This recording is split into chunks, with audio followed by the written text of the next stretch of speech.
Bugün çisla hürmetlik vatandaş 2024 yıl 7. ayının 23. gün hafta seyşembe. Bugün endi sizlerge söz deydigan işimiz mana mushundaq. Qani.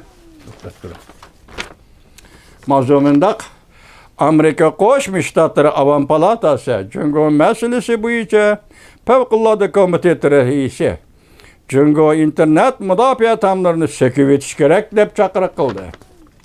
Mavzuli xabar 7. ayning 23. kuni Amerika ovozining Xitoy tili programmasi e'lon qilindi. Xabar mundaq boshlandi. Washington Amerika Qo'shma Shtatlari Avam palatasi Jungo masalasi bo'yicha favqulodda komiteti raisi matbuot maqola etib Jungo hukumatining internet uchuri o'ttin mudofaa ko'rish ta'minlarini o'rib etishini, söz matbuot senzor qilishni va cheklashni amaldan qoldirishini chaqiriq qildi. Jungo xalqi har qanday cheklamaga uchramay, haqiqiy ahvoldan xabar tepish kerak deb ko'rsatdi. Avam palatasi Jungo masalasi bo'yicha favqulodda komiteti raisi Cumhuriyetçiler Partisi mensubu John Mulliner haftanın 1. günü 7. ayının 22. günü Amerika matbuatı Newsweek makale yazıp mundaq ko'rsatdi. Agar Jungo Kompartiyasi sekretari Xi Jinping Amerika Jungo o'rtasidagi aloqa munosabatlarga to'sqinlik qilayotgan to'saqlarni bartaraf qilmoqchi bo'ladi ekan, o qo'llanadigan birinchi tadbir uchur aloqa internet to'saq ta'minlarini amaldan qoldirishi lozim. İnternet to'saq ta'minlari Jungo fuqarolarining tashqi dunyo bilan bo'lgan munosabatlarini to'sib, tashlab, uchur Jungoga kirolmadi. Jungo xalqi ham o'zining uchurlarini tashqi dunyoga chiqara olmadi. Facebook 100 so'zlashish, ya'ni Instagram, yani YouTube qatorliq to'r betlar butunlay Jungoda qamal qilindi deb ko'rsatdi. Jungo masalasi bo'yicha favqulodda komitetining raisi Johnson Mulliner.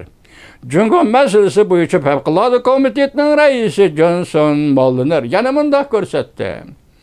Internet to'saq ta'minlarining kaynida Jungo Kompartiyasi Jungo xalqini oddiy reallik ichiga band qilib qo'yib, Xi Jinpingning mutlaq siyosiy hokimiyati qattiq kontrol qilgan tashviqot mazmunlarini Jungo xalqining mengasiga singdirmoqchi bo'ldi.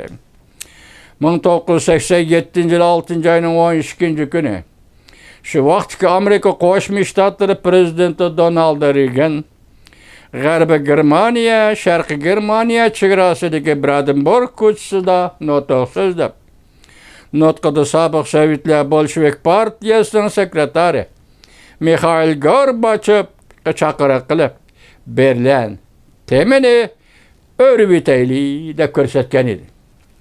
Prezident Donald Reaganning bu hikmatlik nutqida Gorbachev apandi bu tamni o'rib etaylik deb ko'rsatgandek, Jungo masalasi bo'yicha Avam palatasi favqulodda komitetining raisi John Mulliner apandi Newsweek yozgan maqolasiga Xi Jinping apandi bu tamni o'rib etaylik deb mavzu qo'ydi. Haqiqiy ahvoldan xalqning xabar tepishi bu Jungo Kompartiyasi qo'rqadigan bir ishdir. Bak qo'rqadigan bir ishdir. Uyg'urlar to'g'risida Tayvan, Tiananmen Jungo ahvollaridan bak qo'rqadi. Nimishga qo'rqadi Jungo Kompartiyasi? Sababi faqat bir.